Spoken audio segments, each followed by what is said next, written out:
Bonjour à toutes et à tous, dans cette vidéo bonus, ou pour rester dans la thématique de l'épisode de Fermela, nous allons encore parler de séries, et on va parler un petit peu de la question pourquoi une série finit par avoir une saison de trop.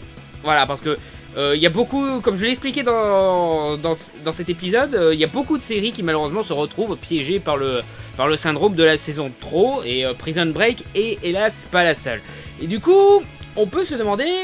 qu'est-ce qui fait que ça marche pas? Pourquoi une série se retrouve obligée de faire une saison de trop au-delà du succès? Voilà, parce que y a beaucoup de séries qui justement ont eu ce problème de succès qui finit par dépasser les intentions d'un réalisateur, mais voilà, comme je l'ai expliqué dans mon Fermela, ça arrive quelquefois.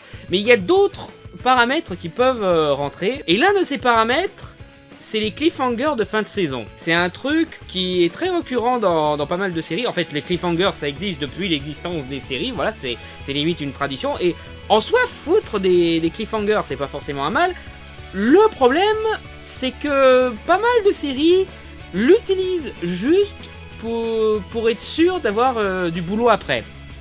Voilà, c'est un petit peu le problème des cliffhangers actuels, c'est que généralement, c'est juste les producteurs qui supplient aux spectateurs de nous permettre d'avoir du pognon pour pouvoir lancer la suite. Sauf que le problème, c'est qu'il y a pas mal de séries de merde qui justement se sont arrêtées au bout d'une saison et qui ont fini en queue de poisson, justement parce que c'était une série de merde, on n'avait pas envie de voir après. Comme par exemple Mortal Kombat Conquest. Si vous n'avez pas vu la vidéo où le joueur du grenier en parle, ou la série de vidéos de Felus, voilà, un critique américain qui a critiqué tous les épisodes de Mortal Kombat Conquest, vous saurez que c'était une série de merde, et que à la fin, tout le monde crève. Ça, pour un cliffhanger, ça se pose là, voilà. Et malgré ce cliffhanger, cette série n'a pas eu de suite. Pourquoi ? Parce que la série était nulle. Les gens n'aimaient pas, voilà. Les gens, comme pour les films, ils se reprochaient à la série de ne pas être aussi violent que le jeu vidéo, etc. Les histoires étaient connes, les personnages étaient incohérents en plus d'être chiants, donc voilà, ça donne pas envie de voir la suite, donc ton cliffhanger, tu peux te le carrer. Mais encore une fois, ça peut être bien utilisé, comme par exemple... y a pas mal de cliffhangers dans Stargate SG1 ou même des séries que je regrette d'avoir vues comme Smallville qui proposaient de bons cliffhangers qui donnaient envie de voir la suite. Le seul truc, c'est que justement, à force de mettre le cliffhanger en fin de saison, on se retrouve à un moment où on se bloque, on se retrouve obligé à devoir faire une nouvelle saison pour conclure une histoire qu'on n'avait pas achevée dans cet épisode de fin de saison, et du coup, on n'a plus d'idée.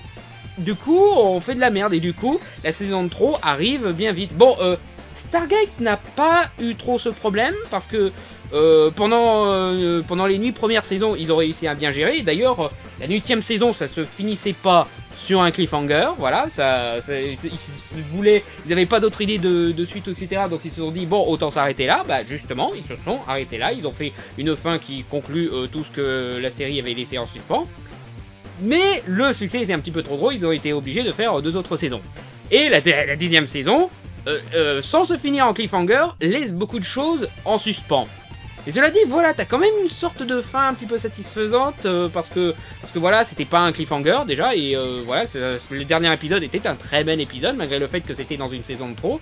Et oui, aussi, il y a eu le téléfilm qui a conclu les histoires qu'ils avaient laissées en suspens. Enfin, une histoire, parce que ils en avaient fait un deuxième où ils essayaient de conclure une autre histoire mais qui avait pas besoin d'être conclue, mais voilà, ça a fait un chouette film fan service, mais et Smallville, voilà, lui c'est pareil, à un moment, à force de foutre des cliffhangers tout le temps, ils se sont retrouvés avec des saisons où ils savaient plus quoi faire, où ils ont commencé à faire des épisodes débiles, etc. Même les cliffhangers devenaient chiants au bout d'un moment, c'était forcé, c'était pas intéressant. Au bout d'un moment, t'avais plus envie de savoir qu'est-ce qui se passait après parce que tu te dis, ça sert à rien, on sait tous que ça va finir avec Superman, quoi. Donc, voilà. Mais l'autre truc, c'est que vous n'avez pas forcément besoin de cliffhanger de fin de saison pour avoir une suite. Il y a beaucoup de bonnes séries qui font ça, comme Sherlock, Stargate SG1 que j'ai évoqué tout à l'heure, voilà, ou même Doctor Who, quelquefois il faisait ça. Mais en soi, t'as pas vraiment besoin de cliffhanger pour avoir une suite. Un très bon exemple de ça, c'est Buffy contre les vampires. Joss Whedon, comme il se doutait que sa série n'allait pas trop plaire aux producteurs, enfin d'ailleurs les producteurs, les mecs de la Fox détestaient ce qu'il faisait avec Buffy contre les vampires, ils détestent Joss Whedon tout court, ce qui est surprenant de voir qu'ils sont prêts à lui redonner une chance pour Firefly, comme quoi il s'améliore. Voilà, la Fox des années 90-2000, il faisait pas mal de merde, mais là, avec la planète des singes, X-Men et bientôt Firefly, il s'améliore, donc c'est plutôt une bonne chose. Je les encourage à s'améliorer. Et voilà, du coup, comme Joss Whedon, il sentait que sa série ne plaisait pas aux producteurs, il faisait en sorte que toutes ces saisons se concluaient comme il fallait. Parce que, justement, au cas où la série se fait annuler, il n'y aura pas de regret, on aura apporté une fin, etc. Il y a des fois où il laissait 2-3 trucs en suspens, hein, mais à la limite, c'était vivable. Comme par exemple, la fin de la saison 2, c'était une fin triste, mais si c'était la dernière saison, t'aurais quand même un accomplissement sentimental, ce serait une fin en effet triste, mais satisfaisante. Il y avait une autre saison qui avait fait ça, c'était la saison 6, mais là c'était à un stade où Joss Whedon, il était un petit peu dans la saison de trop, mais un petit peu, parce qu'il avait fait un petit peu un parti pris, j'expliquerai plus tard, et il s'était permis de faire un cliffhanger parce qu'il savait que là il allait avoir une 7ème saison, donc tant qu'à faire, autant mettre en place des éléments pour la prochaine saison que j'ai prévu, parce que je vais avoir beaucoup d'histoires à raconter. Il y a juste à espérer que je ne vais pas me taper une grève des scénaristes en même temps. Mais voilà, après, beaucoup disent que Buffy a eu des saisons de trop après la saison 5, parce que la saison 5 avait une fin vraiment parfaite. Encore une fois, c'était une fin triste, mais si ça s'arrêtait là, ça aurait été satisfaisant. Voilà, c'était une fin où Buffy meurt. Voilà, comment faire une suite après ça, bah voilà, c'est pas la première fois qu'un personnage ressuscite dans cette série, donc tant qu'à faire. Mais là, ce que j'ai trouvé intéressant dans la saison 6, c'est que Joss Whedon, tu sentais qu'il était au courant que c'était un petit peu la saison de trop. Je veux dire, j'ai buté Buffy, qu'est-ce que je vais raconter de plus? Bah justement, toute la saison 6, le personnage de Buffy est abusé par les événements. Et justement, voilà, comme elle a été rattrapée par son succès et qu'elle commence à être abusée parce que la vie lui impose, avec cette nouvelle saison qui est obligée de lui apporter de nouveaux trucs, et ben, justement, faisons-en un parti pris, faisons-en une histoire. Et d'ailleurs, beaucoup détestent cette 6ème saison. Moi, je la trouve très intéressante. Je reconnais que c'est pas ma préférée, mais ce qu'ils font avec le personnage de Buffy et les drames qu'il y a autour, même les méchants, voilà, beaucoup trouvent que les méchants sont à chier, ils sont censés être à chier. Voilà, parce que c'est sûr, les grandes forces du mal qu'on a eu dans la saison 1, 2, 3 et 4, et dans la 6, on se retrouve avec 3 petits cons qui veulent juste péter la gueule à Buffy parce que c'est cool. Voilà, c'est complètement con comme choix, mais voilà, ça...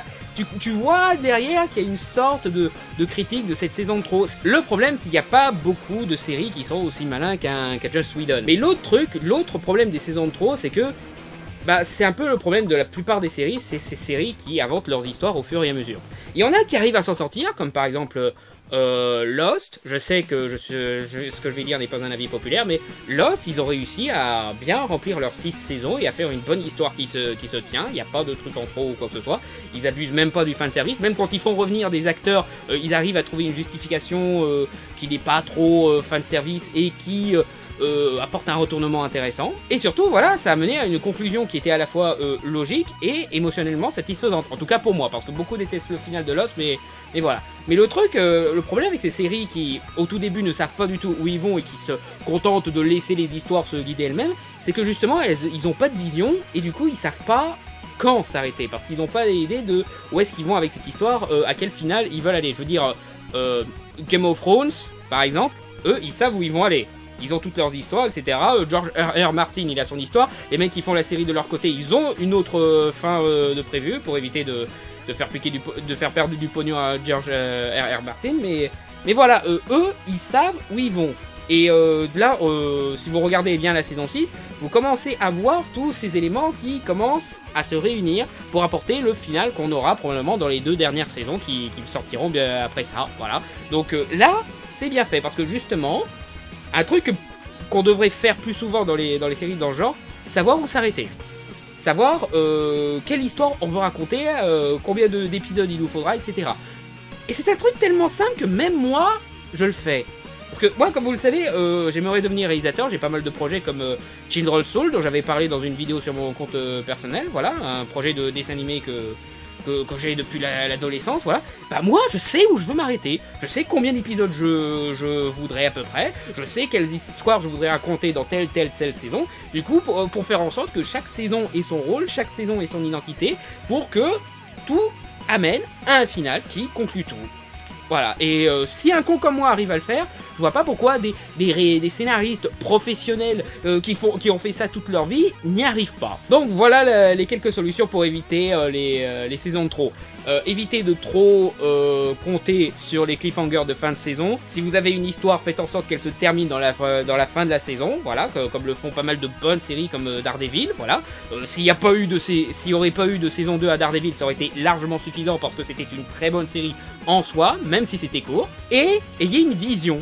Si vous racontez une histoire, sachez comment la finir. Au lieu de vous contenter de mettre un concept et hop, démerdez-vous avec ça, les mecs qui vont écrire l'histoire à ma place. Et comme je l'ai dit, c'est un truc tellement simple que même moi je suis capable de le faire. Donc, faites un effort.